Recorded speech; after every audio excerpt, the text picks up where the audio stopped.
Track motion, then shout. High tension wire. High tension wire! High tension wire! Take cover. Airborne! Diretso na ba? Diretso na, wala. Sayang oras ba? Wala ba?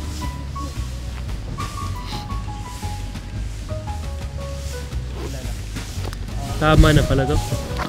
Tama.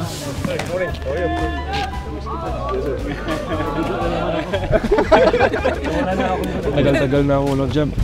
Basta ano lang, fit together. Yes sir. Gawin ko lang yung sasabihin mo.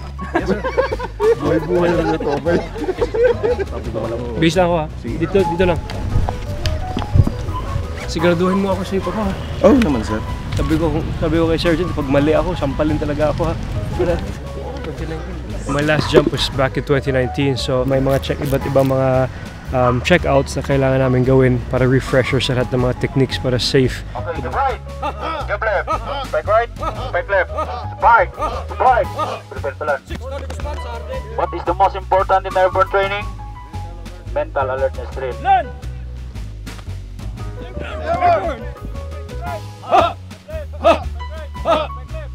Pag lumanding tayo, never attempt to make an standing landing. Huwag tayong tatayo. High tension wire! High tension wire!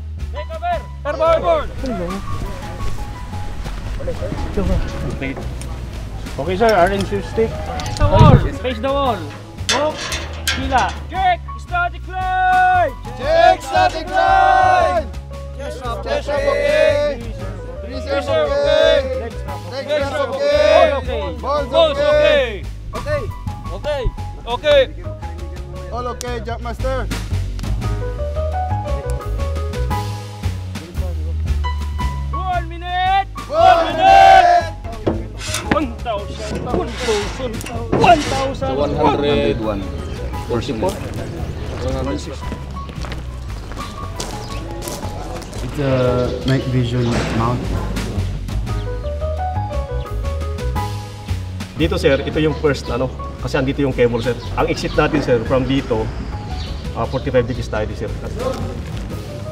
But we might Okay sir, ayan. Tamat. Oh, Sarah G.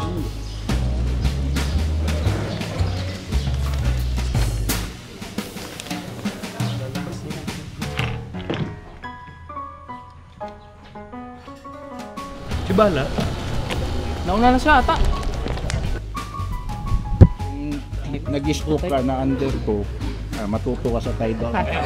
Si Patrick Britt, pinapatay down ko. Oo. Excited. This is what I've been training for.